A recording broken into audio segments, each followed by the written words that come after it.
Hello friends, તો આજે kitchen idea તમારી સાથે 5 એવા નાના નાના જે શેર કરીશ તે ખૂબ જ ઉપયોગી છે. તમે તેને જરૂરથી ટ્રાય કરજો. તો પહેલો આઈડિયા એ છે કે તમે જો હાંડવો કે ઢોકળો બનાવતા હોય તો આ રીતે તમે માપ લેજો. એક જ કપથી બધું માપ લેવાનું, ચોખાનું, દાળનું. અને જે આઈડિયા તમારી સાથે હું શેર કરું છું એને હું પણ ફોલો કરું છું. જો તમે જોઈ શકો છો કે દાળની અંદરથી લવિંગ નીકળ્યું. અહીંયા 1 કપ અડદની દાળ લીધી, 1 કપ ચોખા લીધા, 1 કપ ચણાની દાળ અને 1 કપ મગની દાળ. આ રીતને એટલે કે તમારા ઘરમાં જે રીતનું માપ હોય તેટલું લઈ લેવાનું. અને 1 કપ એ જાડા પૌવા એ રીતે પલાળી અને તમે તેને 6 કલાક માટે રાખી અને પછી બનાવજો.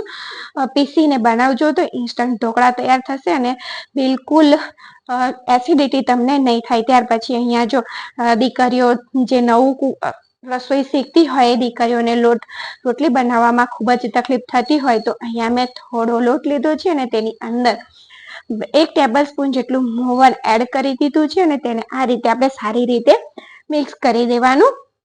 ત્યાર પછી થોડું પાણી એડ કરતા જઈ અને એકદમ સરસ રીતે સોફ્ટ લોટ બાંધી દેવાનો છે. જો આ રીતનો સોફ્ટ લોટ બાંધી અને તૈયાર કરવાનો. ત્યાર પછી તેની અંદર થોડું તેલ રેડી અને તેને સરસ રીતે મસળી લઈશું અને ઢાંકીને 10 મિનિટ માટેનો તેને રેસ્ટ આપી દઈશું. આ જ્યારે નવી આપણે દીકરીઓ શીખતી હોય ને ત્યારે આ કામ આવતું હોય છે. હોસ્ટેલમાં રહેતી હોય છે ઘણી દીકરીઓ, તો ત્યાં 10 મિનિટ રહેવા દીધા પછી તેને થોડું મસળી લીધું અને ત્યાર પછી એક નાનું ગુલ્લું કરી અને તેને આ રીતે જો વિડીયોમાં તમને બતાવું છું તે જ રીતે તમારે રોટલી બનાવી અને તૈયાર કરવાની. આ રીતે રોટલી એકદમ સરસ સોફ્ટ અને લોટ પણ તમારો સરસ બંધાશે ને તો રોટલી પણ એકદમ સરસ તૈયાર થશે. તો અહીંયા શેકવામાં પણ તમારે ધ્યાન રાખવાનું. જો પહેલા તમારે એક બાજુ ઓછી શેકવાની છે, રોટલીને વધારે નથી શેકવાની. જો આ રીતની આટલી જ શેકવાની. ત્યાર પછી બીજી બાજુ સારી રીતે શેકી લેવાની. સારી રીતે એટલે કે થોડા તમને પલટાવું એટલે બતાવું. તો જો આ રીતની બીજી બાજુ શેકી દેવાની અને બીજી બાજુ આ રીતે તમારે ફૂલાવી દેવાની. એટલે એકદમ સરસ રીતે રોટલી ફૂલી અને તૈયાર થઈ જશે. લોટ સારો હશે તો રોટલી ફૂલીને બધી આવી દડા જેવી તૈયાર થશે. ત્યાર પછી અહીંયા જો આ આઈડિયા હું ટ્રાય કરું છું.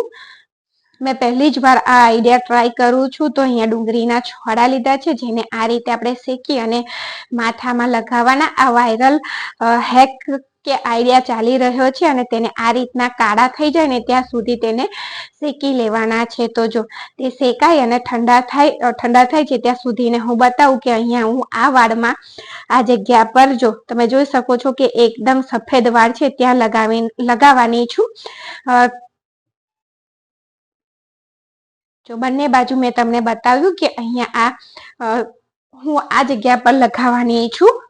આ આઈડિયા આ હેક એવો ચાલી રહ્યો છે કે તમે ડુંગળીના છોડા લગાવો તો તમારા વાળ ઇન્સ્ટન્ટલી કાળા થઈ જતા હોય છે, એવો ચાલે છે. તો તેને મેં મિક્સરમાં પીસી લીધું અને ત્યાર પછી જો અહીંયા છન્ની લઈ લીધી છે, ચાળણી એટલે કે, અને તેની અંદર આ રીતે આપણે ચાળી લેવાનું છે. અને આ આઈડિયા હું પહેલી જ વાર યુઝ કરું છું કારણ કે મેદી જ્યારે નાખું છું તો મેદીથી મારા માથામાં ખોડો બહુ થઈ જાય છે, ડેન્ડ્રફ વધારે થઈ જાય છે. એટલે તેનો મેં આ આઈડિયા જોયો હતો તો મેં તેનો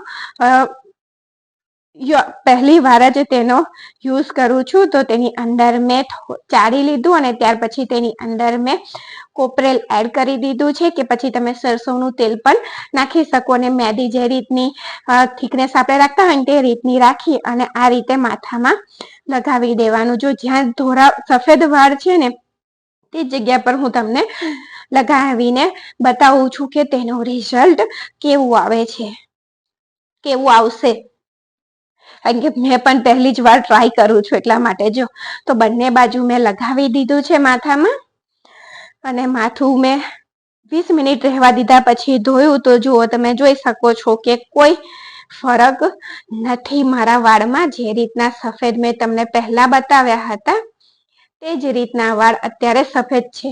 તો આ રીતે જો તમે શાકની અંદર આપણે બરફ નાખવાનો છે. જો શાક બનાવતા હોય ને તો ઘણીવાર આ રીતે શાકની અંદર તેલ વધારે થઈ જતું હોય છે. તો તમારે 1 ચમચાની અંદર આ રીતે બરફના ટુકડા લઈ અને ચમચાને કડિયાની અંદર રાખી દેવાનું આ રીતે. અને તેની અંદરથી જો અહીંયા તમને બતાવું છું કે તેલ આપણે કાઢી લઈશું. આ તેલને આપણે બીજા શાકની અંદર પણ યુઝ કરી લેવાનું. બીજા શાકમાં યુઝ કરવા માટે શું કરવાનું કે થોડું તેલનો જે શાક બનાવવાનું હોય તેનું એકદમ થોડો વઘાર કરવાનો અને બાકીનું આ તેલ રેડી દેવાનું.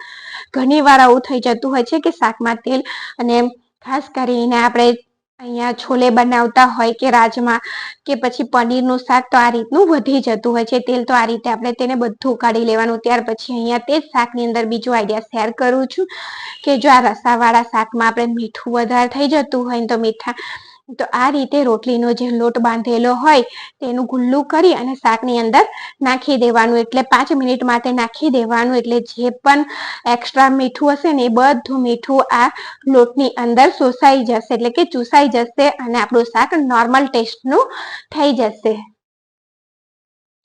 તો 5 મિનિટ પછી આપણે આ ગુલ્લાને કાઢી લઈએ. તો આ આઈડિયા પણ બિલકુલ યુઝફુલ છે કિચનમાં. ક્યારેક આપણે ઉતાવળ હોય ને તો આવું બધું થઈ જતું હોય છે, એટલા માટે. તો આને કાઢી નાખીએ. ત્યાર પછી એ શાકની અહીંયા જુઓ મેં એક નાનો ટુકડો ફોઇલનો લઈ લીધો છે, જે કડિયા ઉપર આપણે ઢાંકણ ઢાંકતા હોય તેના માપનો લઈ લેવાનો. જો દાળ શાક ઠંડા થઈ જાય ને તો આપણે તેને ફરીથી ગરમ કરીને તો તેનો ટેસ્ટ બદલાઈ જતો હોય છે. તો જ્યારે પણ આપણે ખાવા બનાવી અને રસોઈ બનાવીને તૈયાર કરીએ ને ત્યાર પછી આ રીતે ઢાંકણ ઉપર ફોઇલ લગાવી અને ઢાંકણને કડિયા ઉપર ઢાંકી દેવાનું, જેથી આપણું દાળ શાક લાંબા સમય સુધી ગરમ રહેશે.